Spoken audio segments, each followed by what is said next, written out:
Praise God. Thank you, Brother Leo. Praise God. At so sa gabing ito, mga kapatid, may tatlo tayong exhorter. Mga kapatid, praise God, si Sister Josephine, Brother Jonathan, at saka si Sister Hannah. So welcome to the presence of the Lord. At mangyari na, mga kapatid, praise God, basahin muna natin, mga kapatid, praise God, ang Philippians 4-8. Mga kapatid, ang sabi dito, sa NIV version, mga kapatid, praise God. Sabi dito, Brother Philemon, every time I pray, saan yun? I pray I mention you and give thanks to my God, for I hear of your love for all of God's people and the faith you have in the Lord Jesus.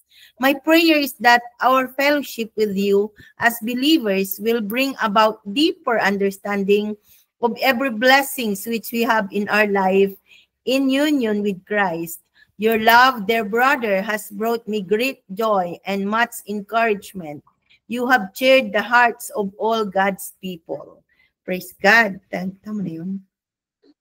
Oh, okay. So, God bless the word of God, mga kapatid. Praise God. And ang ating memory verse, mga kapatid. Praise God. Hearing thy love and thy faith, mga kapatid. Praise God, to which thou hast toward our Lord Jesus and towards the saints, mga kapatid. Amen. Praise God. So, I do trust the Lord na everyone, mga kapatid, praise God, ay binasa ang Philemon, mga kapatid, praise God, buong chapter, mga kapatid, praise God. Ang book na ito, mga kapatid, is the shortest books of the New Testament, mga kapatid. Amen. So, God bless.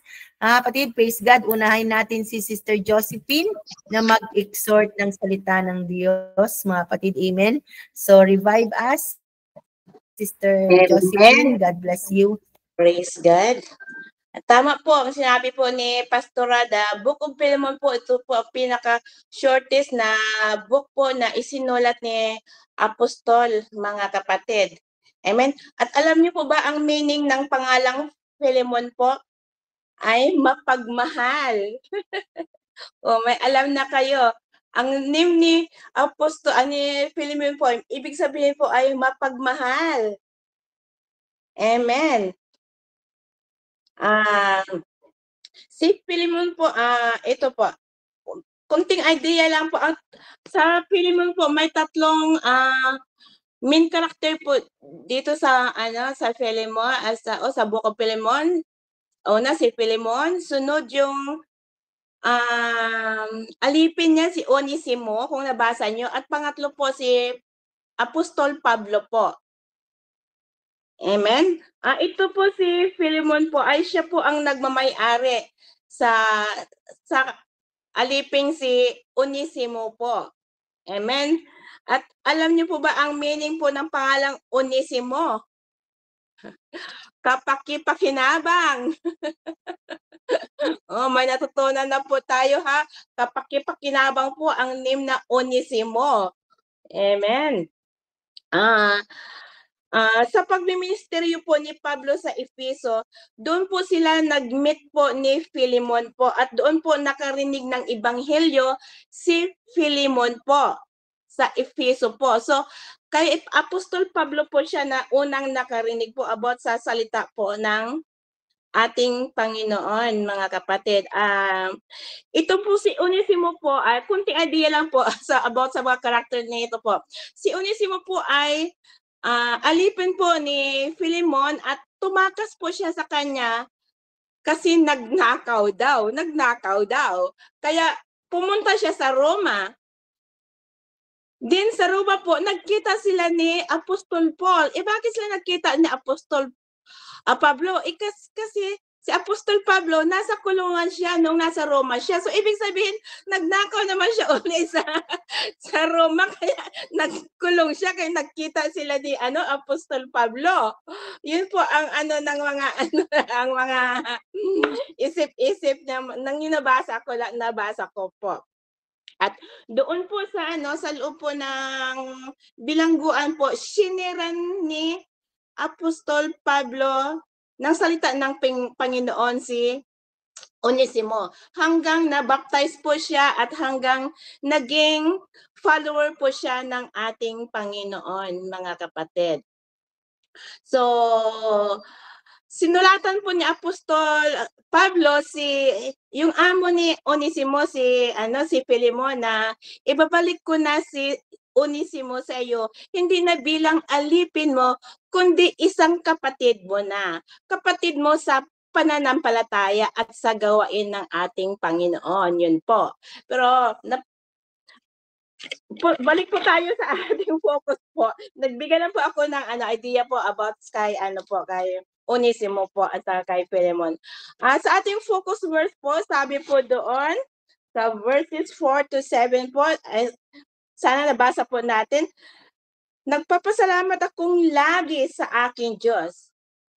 Nagpapasalamat akong lagi. So, ibig po sabihin po, lagi pong nagdadasal si Apostol Pablo na nagpapasalamat siya sa ating Panginoon dahil sa kay Filemon.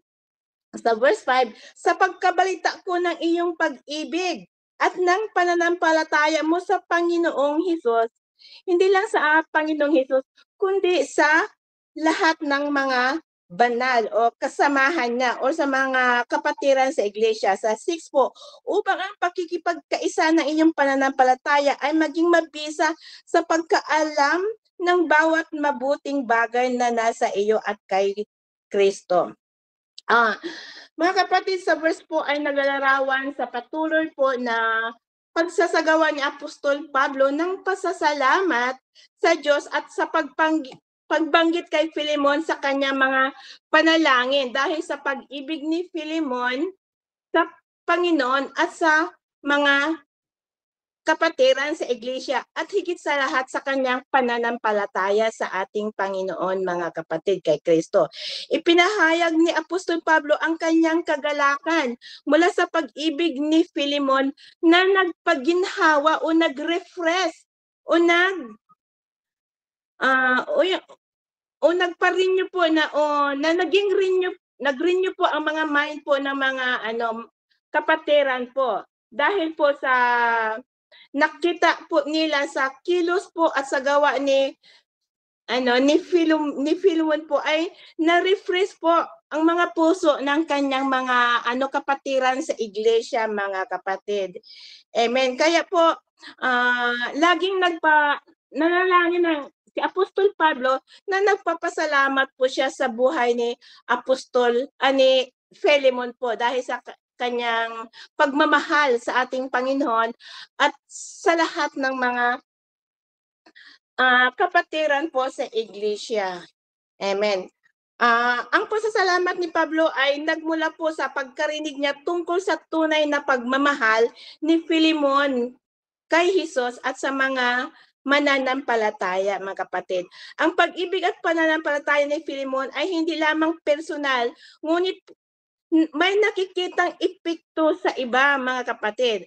Ang kanyang mga kilos ay ang pinagmulan ng kagalakan at kaaliwan na nagpaginhawa, mga kapatid, na nagpaginhawa o nag-refresh sa puso ng mga Kristiyano, mga kapatid. Sa verse 5, sa pagkabalita ko ng iyong pag-ibig at ng pananampalataya, di ba? Sa pagkabalita po ni Apostol Pablo ng kanyang pag-ibig sa Diyos at sa mga kapatiran at higit sa lahat sa kanyang pananampalataya sa ating Panginoon, mga kapatid. Amen. Praise God. Si Filemon po ay may pananampalataya sa Diyos po, mga kapatid. Ang tanong pa, paano mo malalaman na ang tao ay may isang pananampalataya sa Diyos, mga kapatid? Malalaman mo ang tao na may pananampalataya sa Diyos kapag ang tao ay may bunga, mga kapatid. At ano ang bungang ito, mga kapatid? Ano ang bungang sinasabi dito, mga kapatid? Ang bungang iyan ay ang pagmamahal mo sa lahat ng pinababanal ng ating Diyos, mga kapatid. May pagmamahal po. May pagmamahal po tayo sa ating kapatiran. Yan po ang bunga. Yan po ang bunga ng kung totoong may pananampalataya po mga kapatid. So, mga kapatid, imposible po na tawagin tayong Christian na wala po tayong pagmamahal sa ating kapatiran sa loob po ng iglesia. Amen? Sabi nga ni Juan, ang sinumang nagsasabi, sabi po ni Juan po, as doon sa Juan, ang sino man nasasabi na kilala niya ang Diyos, ngunit hindi niya mahal ang kapatiran, mga kapatid, ay hindi po niya talaga kilala ang Panginoon, mga kapatid. For God is love, sabi nga sa Bible. So, napakaganda po ng patutuo ni Philemon. Isa po siyang taong manggagawa, may pananampalataya sa Diyos at may pagmamahal sa kapatiran, mga kapatid. Amen?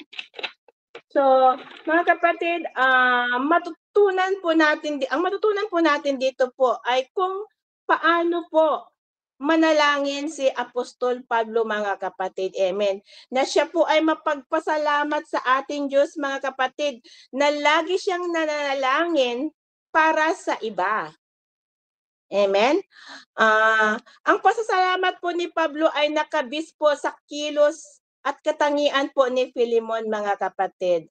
Amen. Na mapagmahal po siya sa Panginoon, sa mga kapatiran, at may pananampalataya siya, mga kapatid. At ito po ay nagdulot po ng refreshment sa puso po ng mga kapatiran, mga kapatid. So, ang lesson po natin makukuha sa sa mga focus verses natin, mga kapatid, is matuto tayong magpahayag ng tunay na pasasalamat sa pagmamahal at pananampalataya ng iba, mga kapatid. Amen? Matuto tayong magpahayag ng tunay na pasasalamat sa pagmamahal at pananampalataya ng iba, mga kapatid. At tayo po'y maging mapagkunan o mag-ambag o makapag-ambag po sa spiritual na pagpaginhawa, mga kapatid. Amen? Praise God, mga kapatid. Kaya po, talagang napakabuti po ni Philemon po dahil tinanggap po niya uli ang kanyang alipin na ngayon po ay hindi na niya alipin, kundi kasama na niya sa gawain ng ating Panginoon, mga kapatid. Siya na po ay hindi alipin ni Philemon, kundi siya'y kapatiran, siya'y katuwang na po sa gawain po ng ating Panginoon. So, naway maging tayo'y mapagkukunan po o makaambag po tayo sa spiritual na pagginhawa para sa ating mga kapatiran, o tayo'y magiging refreshment nila, mga kapatid. Amen. Salamat po, at naway may natutunan po tayo kahit pa paano. Amen. Back to you, Pastora. Praise the Lord. God bless Sir Josephine. Praise God. So, sunod na si Brother Jonathan. Praise God. God bless, Brother Jonathan. Praise God po. Yun nga po, napakaganda po ng pinag-aaralan natin. Kasi po, tungkol po ito sa faith eh. Yung faith po ng kapatid natin na si Philemon is kakaiba. Kasi hindi lang kakaiba, nagbibigay siya ng encouragement sa mga tao. Encouragement na kailangan natin magpatuloy sa Panginoon, kailangan natin manampalataya ng may kagalakan. Tapos, hindi lang po yun. Hindi niya pinababayaan yung mga kapatiran niya na maligaw o panghinaan ng loob. Kasi alam naman po natin na hindi madaling maging Kristiyano. So marami talaga tayong pagdadaan ng hirap. Pero at the same time, yung paghihirap na yon, alam natin kung ano yung makukuha natin. Eternal life po. At pagmamahal po sa Diyos. At maging masipag po tayo. Hindi lang po sa pagsimba, maging sa pag-share ng gospel ng Panginoon. Kasi po, high-tech na po ngayon eh. Pwede rin naman po tayo mag-share sa mobile, sa laptop, pwede po yun. So, mas maganda po habang may pagkakataon pa tayo, mag-share po tayo ng gospel ng Panginoon. Hindi lang po siyempre mas gagaya rin po sa pamilya natin, kung may pagkakataon tayo, i-share po natin sa kanila. Maging sa mga nawala po na mananampalataya, kung may pagkakataon po tayo na makausap sila o magbigay na encourage na magsimba uli, is gawin po natin. Kasi po nakalagay din po rito na si Filemon, hindi lang po siya nananampalataya, kundi kumikilos din po siya. Hindi po siya yung puro prayer lang, bagkus may gawa rin po siya. Tapos po, hindi lang po ba, kundi ginagawa niya po yun ng may pag-ibig. Tapos nagbibigay po siya ng lakas ng loob sa bawat mananampalataya. Yun lamang po. Salamat po. Praise God. God bless Brother Jonathan. Short but malaman, mga kapatid. Praise God. So God bless Sister Hannah. So susunod. Amen, mga kapatid. Mga ating focus verse po, as we have read kanina, is Philemon verse 4 to 7. Kung saan, 4 to 7. Kung saan in-express ni Paul kung gaano siya nagagalak sa naririnig niya tungkol sa pananampalataya at pagmamahal ni Philemon. Ngayon, si Philemon po noon ay isa siya sa mga leaders ng Colossian Church. So, hindi lang kung sino lang si Philemon kasi meron siyang wealth and power nung time na yun. Ngunit, kahit mayaman siya, is ginamit niya yung mga resources niya, pati yung power niya, para i-further yung gawa ng Panginoon. So, ang ating team po ay refreshment or burden to others. So, tatanungin po natin kung ano bang naramdaman ni Paul towards Philemon? Naging refreshment ba si Philemon or naging burden siya? Siyempre, obviously, nakalagay doon na nagalak si Paul kay Philemon. He was a refreshment to Paul even though nakagapos siya sa kulungan. So kahit nasa mabigat siyang sitwasyon kung saan nakakulong siya, na hindi siya makalaya, pero naging kalakasan niya ang kanyang kapatiran in the midst of trials, mga kapatid. So the same thing in the church, we ask ourselves if nagiging refreshment ba tayo or burden to others. Because mabigat sa atin kung tayo ang naging rason kung bakit hindi nagpatuloy ang isang kapatiran. Cargo natin yun, mga kapatid. Whether ginawa mo knowingly yung action mo or hindi mo napansin na may nasabi ka na nakasakit sa kapatiran mo, cargo pa din natin yun. Kasi bago tayo umaksyon or magsalita or kung paano natin tratuhin ang ating mga kapatiran dito sa church, dapat ay pinapairal natin yung puso ng pagmamahal at puso ng pananampalataya katulad ng mayroon si Philemon, mga kapatid. So, tayo dito sa church, magkakaiba tayo ng ugali, magkakaiba tayo ng pananaw sa buhay, ngunit may isa tayong in common, mga kapatid. It is that we are serving one God. And we all have that love in our hearts para sa ating Panginoon. Kung totoo ang ating pagmamahal sa ating Panginoon, magre-reflect po yun sa kung paano natin mahalin ang ating mga kasama, ating mga kapatiran, ang mga nakapaligid sa ating mga kapatid. And katulad ng sinabi po ni Tita Josephine, Sister Josephine kanina, may bunga ang totoong pagmamahal at totoong pananampalataya. Merong epekto sa ating mga kapatiran, mga kapatid. Kasi kung nakikita nila na totoo ang iyong pagmamahal at totoo ang iyong pananampalataya, magagalak sila sa iyo. Kasi may isip nila kahit any time of the day na nahihirapan sila sa buhay nila, maisip nila na magpapatuloy sila kasi nakikita ko na nagpapatuloy yung kapatid ko. Na kahit ganito yung pinagdadaanan ko, hindi ako mag-isa. Meron akong mga kasama kasi ayun yung point natin dito is magpalakasan tayo, wag tayo maghilahan pababa. Lagi nating i-build yung one another. Kung saan mahina ang isang kapatiran natin, doon natin siya punan. Hindi natin binabatikos yung ating kapatiran, mga kapatid, dahil hindi tayo magkakalaban sa church.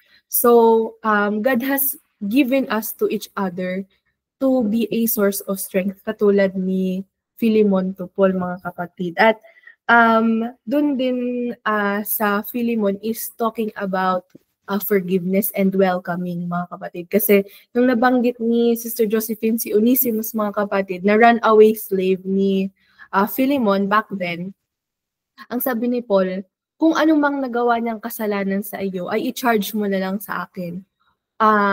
At kung anumang utang na loob niya sa iyo, ay i-charge mo na lang din sa akin. Kasi we take responsibility, mga kapatid, for our brothers and sisters in Christ, mga kapatid. Dapat, kung iisipin natin, bit-bit natin ang ating mga brothers and sisters, kung paano natin dahil ng ating sarili, kung paano natin ipakita sa mga tao kung anong ugali natin, or dala-dala din natin ang mga kapatid natin kasi pare-parehas tayo ng pananampalataya, mga kapatid. So, kung anong view nila sa atin, iisipin natin na ganun din yung magiging view nila sa ating mga kapatid. Kaya importante na how you carry yourself, you always think that when others meet your brothers and sisters, dapat kung anong nag-reflect na good image nila sa iyo ay mag-reflect din sa kanila kasi nga parehas kayo ng pananampalataya, mga kapatid. And nakalagay din doon, ito ang maganda doon sa Philemon kasi sinabi niya sinabi ni Paul kay Philemon na I am confident in your obedience. Alam niya na susunod si Philemon sa kung anong ni-request niya sa kanya. And I know that you will even do more than I ask, mga kapatid. So, ganun, di ba? Minsan, mag-request sa atin yung kapatiran natin kung pwede mo bang gawin ito as a favor, mga kapatid. In the church, kunyari, hindi siya nakapagluto, mga kapatid, kasi kinapos siya ng oras or may nangyari. Hindi ka bugnutin na hindi niya ginawa yung task niya, ako yung sasalo. Ano ba naman yan? Ganun. Dapat always have a heart to help, mga kapatid, yung ating kapatiran. Instead na isipin mo na burden pa sa'yo, isipin mo na this is a way for me to help my brother and sister in need, mga kapatid. And you should do exceedingly. Hindi lang kung anong ni-request nila, ginawa mo yung bare minimum. Exceedingly, mga kapatid. Kasi dun mo papapurihan nila yung Panginoon. So, kung nahihirapan ka minsan na pagsilbihan yung mga kapatiran mo kasi minsan naisip mo, hindi naman nila napapansin o hindi naman nila nakikita. Iisipin mo na lang, mga kapatid, that in your actions, they will be able to praise God and they will be able to worship God, not you. Na hindi sila magpapasalamat sa lahat ng ginawa mo sa kanila, kundi lahat ng ginawa ng Panginoon through you, mga kapatid. So, ganun ang naging ganun na lang ang naging lakas na binigay ni Philemon kay Paul, mga kapatid. So, to summarize this short chapter, short book pala, kasi nag-iisa lang siya. A letter lang kay Philemon, mga kapatid. Let us take this into account when kasama natin ang ating mga kapatiran. Kasi hindi natin alam na yung actions natin when we are not very sensitive is hurting other people, mga kapatid. So, God has given us the spirit of sensitivity as well, mga kapatid, para malaman natin, ma-discern natin kung ano na ba yung nararamdaman nila sa atin, mga kapatid. Kaya, importante na alam mo kung paano mo dinadala ang sarili mo kahit dito sa church, kahit magkakapamilya na tayo, kahit na lagi na tayong magkasama, is hindi mo tatanggalin sa isip mo pa din na hindi mo lang pwedeng basta-basta na tratuhin ng kung ano yung kapatiran mo na nandito sa church. In fact, sila pa dapat yung mas iniingatan mo kasi sa dami ng trials natin dito sa mundo, dito na lang tayo kumukuha ng lakas natin, mga kapatid. Kaya wag na tayo magiging source of burden, but a source of refreshment to others, mga kapatid. So bago ka pumunta ng church, mga kapatid, tanungin mo, ano ba ang magiging dating ko ngayon sa aking mga kapatiran?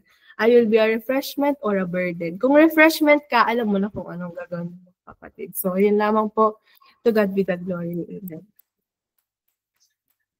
Praise the Lord. So, napakaganda ng ating mga kapatid, praise God, mga exhorter, mga kapatid, at na-exhort nila ng maayos, mga kapatid, praise God, in a exact time, mga kapatid, praise God, at not prolong, but mga kapatid, short but malaman, mga kapatid, at naunawaan natin ang mensahe, mga kapatid, praise God, ng ating mga kapatid, praise God, team ngayong gabi, mga kapatid, refreshment or burden to others, mga kapatid, amen. So, na-explain naman ng bawat exhorter kung sino si Philemon, mga kapatid, praise God, at kung sino yung mga character, mga kapatid, praise God, at kung sino yung, kung ano yung mga karagdagan, mga kapatid, praise God, na encouragement o dating sa atin, mga kapatid, praise God, ng ating aralin ngayong gabi, mga kapatid, praise God, wherein, mga kapatid, praise God, na bawat isa, mga kapatid, praise God, ay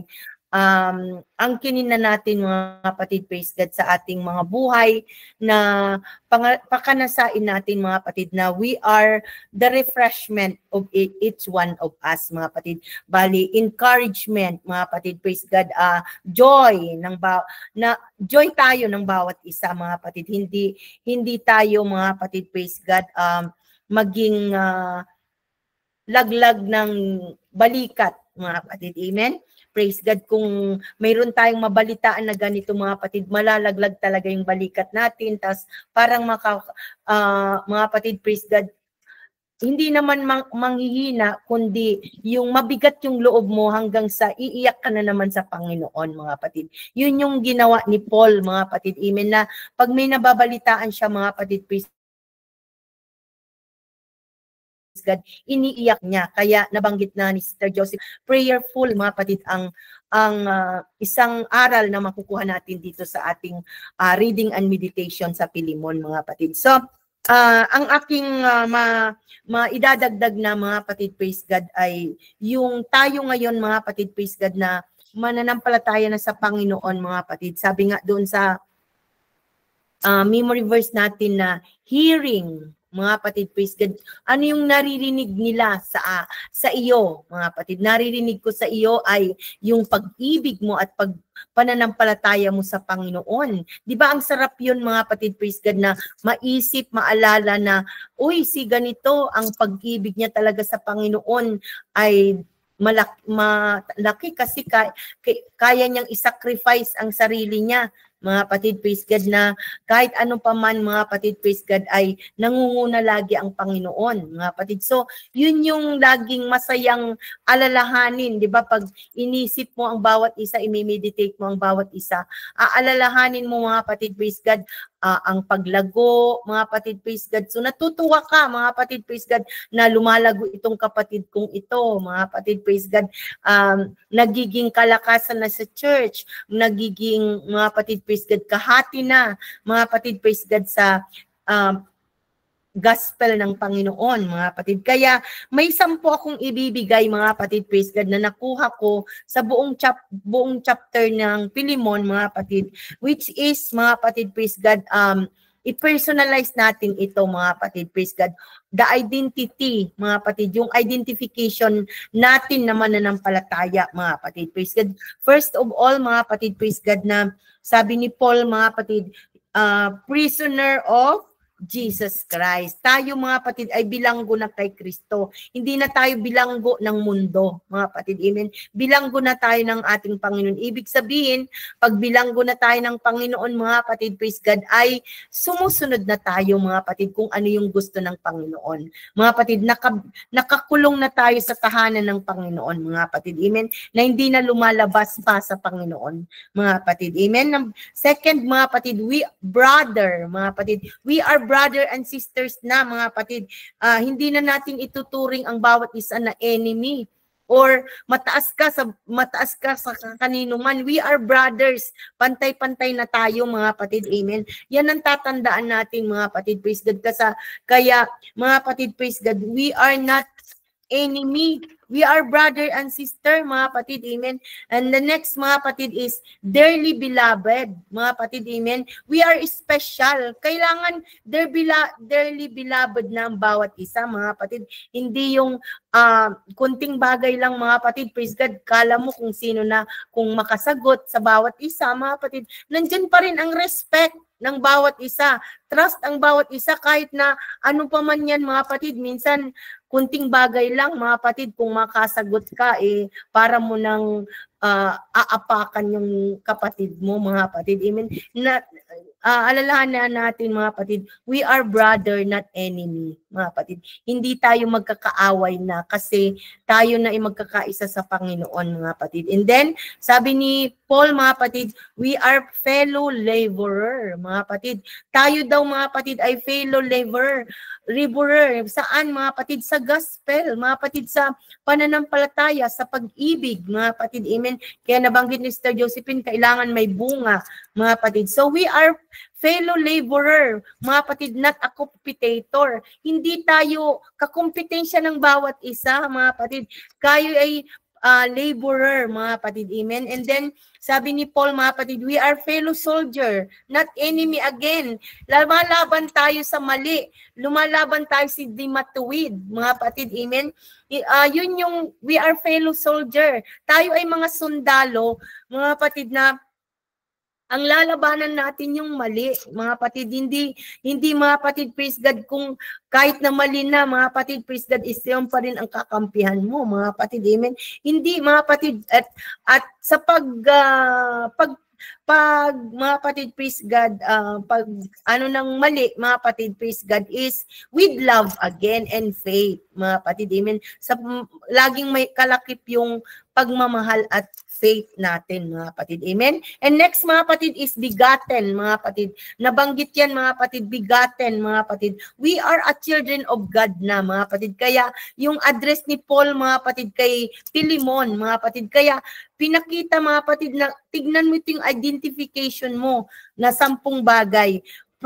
Begotten ka, mga kapatid. Ibig sabihin, children of God ka na, mga kapatid. And then, next, mga kapatid, is profitable, mga kapatid. Profitable? Kapaki-pakinabang. Kasi si Onesimus, mga kapatid, kung hindi siya profitable noon, ngayon profitable na kasi na-convert na siya. Kung noon, mga kapatid, praise God, slave ni Philemon is nakagawa ng kamalian, mga kapatid, praise God. So he is unprofitable, di ba, mga kapatid? Ngunit nung na-convert na si Onesimus, is profitable na siya, mga kapatid. Kapaki-pakinabang na tayong lahat, mga kapatid. Wala ni isang hindi kapaki-pakinabang. Only, mga kapatid, encourage to another para maging kapakinabangan. Hindi yung minamaliit natin yung bawat isa. Kung walang nagawa, then praise the Lord pa rin. Pag may nagawa, praise the Lord pa rin, mga kapatid. Amen. Kasi we are, mga kapatid, from the time na we are converted, dahan-dahan lang talaga, mga kapatid, na maging profitable tayo, mga kapatid. Amen.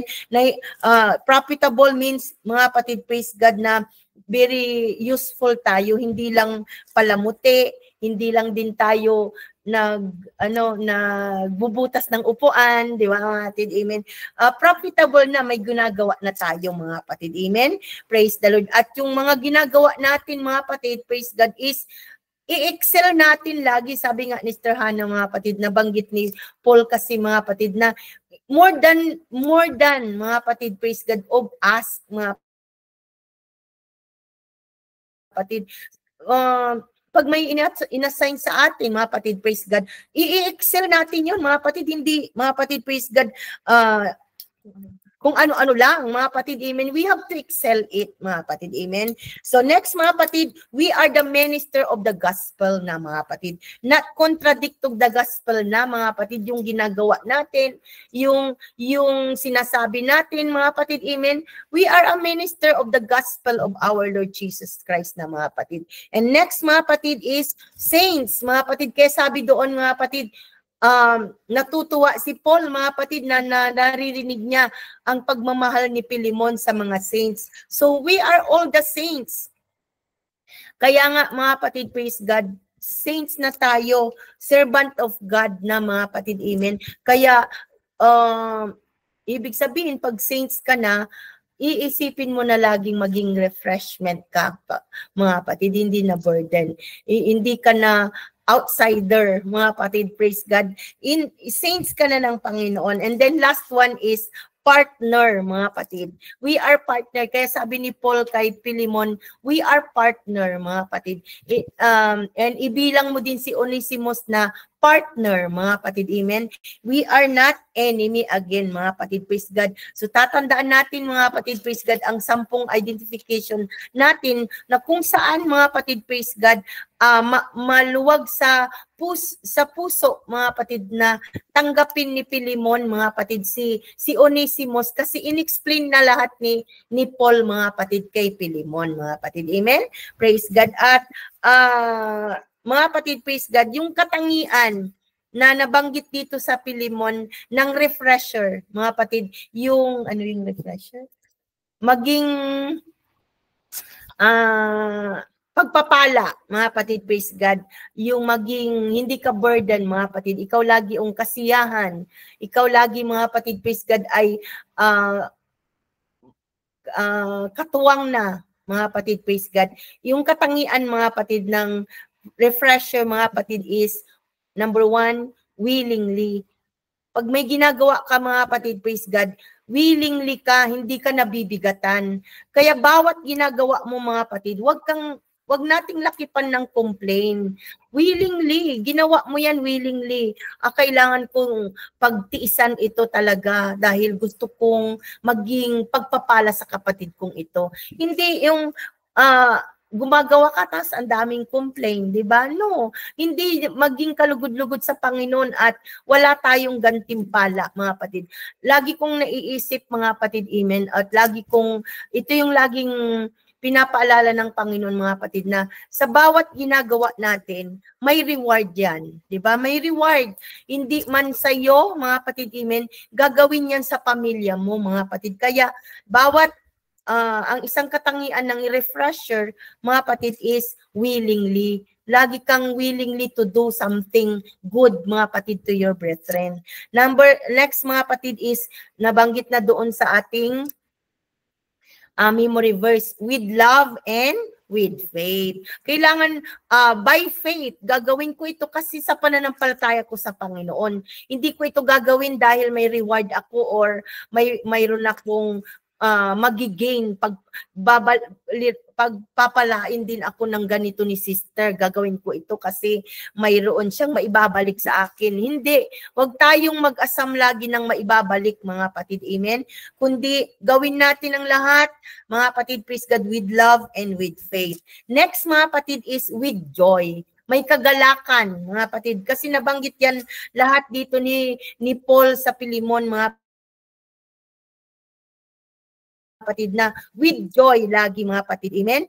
At doon sa with willingly is not of necessity. Hindi lang dahil sa kailangan tsaka mo siya tutulungan. Hindi po, mga kapatid, hindi lang dahil kailangan ng church gagawin mo. Hindi. Willingly ka, mga kapatid, praise God, hindi dahil sa kailangan, kundi much more, mga kapatid, sa iniuutos sa iyo, mga kapatid. At doon, mga kapatid, praise God, laging napapakinggan, mga kapatid, praise God, ang pag-ibig mo at pagmamahal mo sa Panginoon, mga kapatid. Amen? Praise God. At laging, next, mga kapatid, is obedient, mga kapatid. Laging nandun yung pagsunod mo kasi sabi nga ni Paul, alam kong susunod ka, 'di ba? Sa utos ni Paul, mga kapatid, isusunod si Pilemon, mga kapatid. So, sa bawat isa sa atin, mga kapatid, to be a refresher, sa maging refresher siya kay Onesimos, so magiging obedient siya, mga kapatid, bukas ulit ang puso niya na tanggapin si Onesimos, mga kapatid. Amen. So, the great, mga kapatid, praise God, lesson, mga kapatid, is to do more, to be a refresher, mga kapatid, amen. At yun, mga kapatid, praise God, patuloy tayo, mga kapatid, amen, na maging pagpapala, mga kapatid, praise God. Ito na yung maging motto natin, mga kapatid, maging pagpapala, mga kapatid, praise God. Hindi tayo maging kabigatan ng bawat isa. At higit sa lahat, mga kapatid, tayo, magkakapatid, tayo yung magtutulungan, tayo yung mag-aangatan, mga kapatid, at magdadalanginan sa bawat isa, mga kapatid, amen. At higit sa lahat, mga kapatid, praise God, yung kung paano tayo magtrato sa bawat isa, mga kapatid. Amen? Praise the Lord. So, keep, mga kapatid, as a conclusion, mga kapatid, keep the ultimate reason, mga kapatid, to refresh, mga kapatid, amen, is, mga kapatid, praise God, walang ibang agenda natin, mga kapatid, is not of self-applause, mga kapatid, not of self-agenda, not of self-works, mga kapatid, but, mga kapatid, praise God, sa gospel ng Panginoon, mga kapatid. Amen? Praise God. So, dahil we are a debtor, mga kapatid, tayo ay may utang sa bawat isa, mga kapatid, higit sa lahat sa Panginoon. Utang natin, mga kapatid, praise God, ang pagsisilbi, mga kapatid, praise God, sa bawat isa, mga kapatid. Amen? At pag naibigay natin ito, mga kapatid, praise God, malaki yung balik sa atin, mga kapatid, praise God. Naging malaki ang balik sa atin, mga kapatid. Yun lagi ang tatandaan natin, mga kapatid, praise God. Ang balik sa atin, mga kapatid, is great favor of the Lord, mga kapatid. Amen? Praise the Lord. So I do trust the Lord, mga kapatid, amen, na naging maganda, mga kapatid, praise God, muli ang dulot ng ating team ngayong gabi, mga kapatid, praise God, at ikakalago ng pananampalataya natin, ikakalago ng paglakad natin sa Panginoon, mga kapatid, ikakalago, mga kapatid, praise God, ng kagalakan ng Panginoon sa atin at kagalakan ng lalong-lalo na sa bawat ministro ng Panginoon, mga kapatid, amen, pastor, elders, mga kapatid, praise God, magiging kagalakan, mga kapatid, praise God, yung maiisip mo na si ganito ay lumago talaga siya, ay nagiging nagiging kasangkapan para ma-encourage ang kapatid na ito. Hindi yung sa una nakakaano ka na bandang kalagitnaan, burden mo na yung kapatid mo. Hindi po. Magpatuloy tayo lang, mga kapatid. Let us bear the burdens, mga kapatid. Amen. Praise God, to be a refreshment of one another. In which, sabi nga nung extra activities natin, mga kapatid, praise God, yung endurance, magpapatuloy tayo para makasama tayo makasama ang bawat isa, mga kapatid, sa langit, mga kapatid. Amen?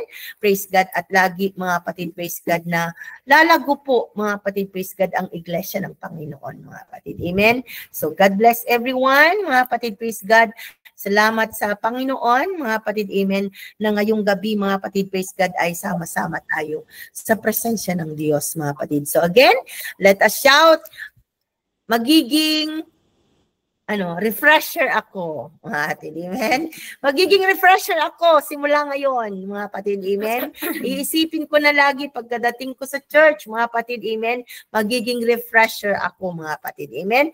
At sabi nga ni Brother Jonathan, mga kapatid, amen, gagawa tayo ng paraan, lalo na mga kapatid sa mga kapatiran na hindi na dumadalo, mga kapatid, amen. Send a message, mga kapatid, amen. Send an encouragement, send a phone call, mga kapatid, amen. At gagawa ang sabi nga, pag gawa lang tayo ng gawa, ang Panginoon ang magpapatubo, mga kapatid, at magdidilig, mga kapatid. Amen? So we are expecting the move of the Lord for one another, mga kapatid. So God bless everyone. At sunod-sunod na po tayo, mga kapatid, praise God, sa ating mga task, mga kapatid, amen. at upang hindi na maputol-putol mga kapatid, amen, ay diretso lang tayo mga kapatid, amen. So, sino ang una? Sister Victoria sa ating general, sa ating youth, mga kapatid, and children, men's, mga kapatid. Nag-message ba si Brother Angelito sa'yo, Sister Seni? Okay, that's good. I-include natin si Brother Leo. Brother Angelito, mga kapatid. Praise God. And Sister Tess, wala po, mga kapatid. Sister Jackie na daw, mga kapatid, ang mag-pray sa Group 1 at sa Group 2, Sister Risa, and closing prayer, Sister Renita. Closing song is Sister Jackie. So God bless everyone, kapatid, at mag-concentrate po tayo habang nananalangin ang mga prayer leader, mga kapatid. Glory to God. Hallelujah. Worthy to your name, O God Jesus. Hallelujah. Panginoon, maraming salamat, O Diyos. Hallelujah. Sa pagkakataon, Ama, na muli, Panginoon, kami po ay lumalapit sa iyo, Ama, na may pusong nagpapakumbaba, Ama, para po, Panginoon. Amin pong maitaas, Panginoon. Hallelujah. Ang amin pong mga pangangailangan, Panginoon. Ang mga hinaing, O God, ng amin pong iglesia, O Diyos. Hallelujah. Para sa araw na po ito ng aming pananampalataya, ng pananalangin. Panginoon, ay kung dinadalangin ng leadership, Father God of our church, Lord, in Jesus' name, I pray, Father God, in the name of Jesus, I'm lifting up, Lord, the leadership, along with our head pastor, and Pastora Josie, and Pastor Rolly Galang, Father God, Lord, that your mighty power, anointing, Father God, in the name of Jesus,